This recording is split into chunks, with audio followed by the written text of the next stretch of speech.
Here we have the buyer's tongue jack. That's how it's supposed to work. Now we're going to remove the switch and test it as though we were looking for a faulty switch. Now first off, we're going to turn off the power.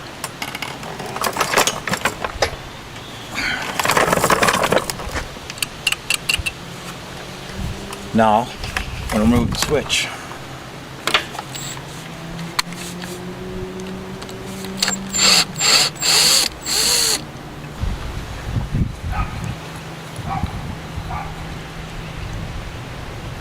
Now after removing the screws, you can see there's rust on their tips, so indicating moisture infiltration.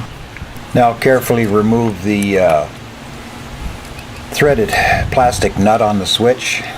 Careful not to break this, it's just made of plastic.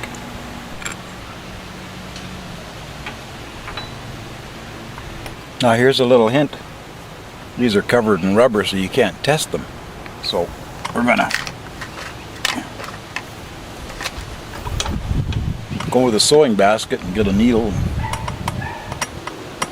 shove it through the rubber so it touches the metal, and then we can test on the needle. Careful it doesn't touch the switch. Any metal parts, plastic parts are okay, but not any metal parts.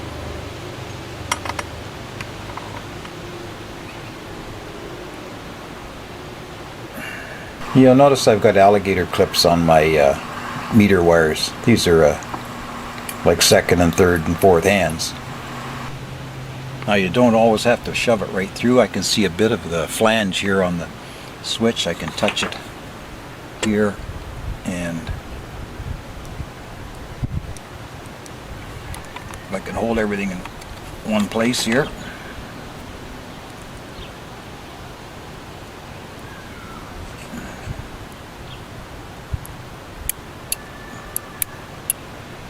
And still no continuity.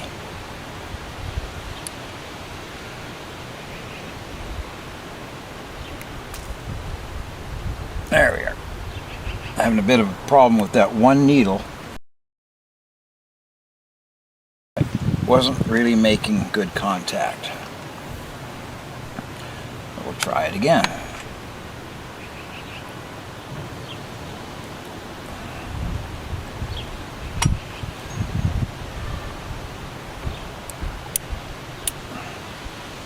Okay, so that was a mistake right there.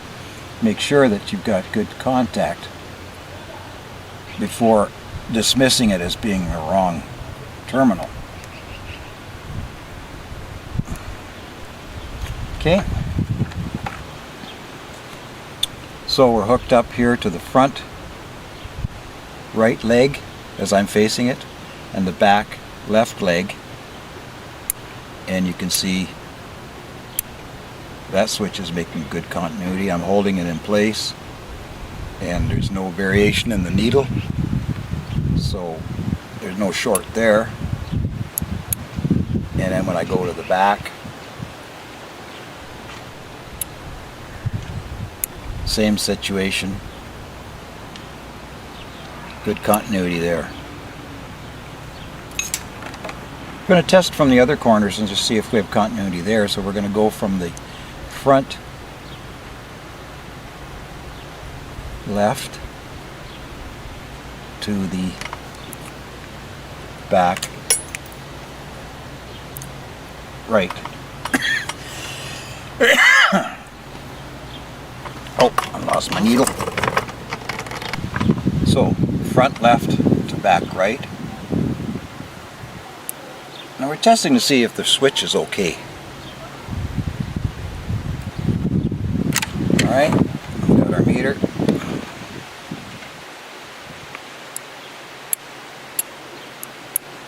There we go.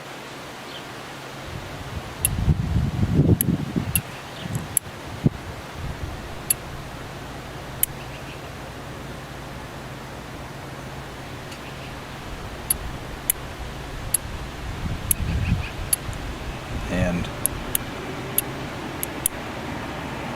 that pole's a little dirty, you can tell right there. It's not making the best of contact. So I suspect it's some water infiltration.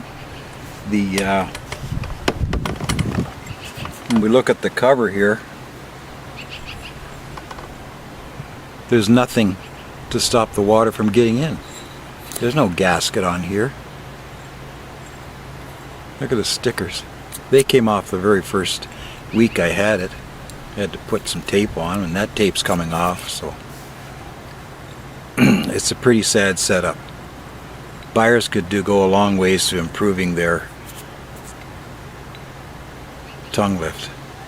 And I wouldn't mind paying another $25, $30 to have something that was going to last a little while without maintenance. Well, there you have it. I've just shown you a quick way to test your switch. And these tangs can be pulled off, and you can go and source a new switch if that's the problem. Now, when you bought your lift, it came with that little level. It was on the top of the lift, and that's where your access point is for your crank in case you're without power and have to manually operate it. I replaced that with I found a plastic threaded nut, put it in there with an O-ring, and I see I have to replace the O-ring. And this could also be a source of water infiltration.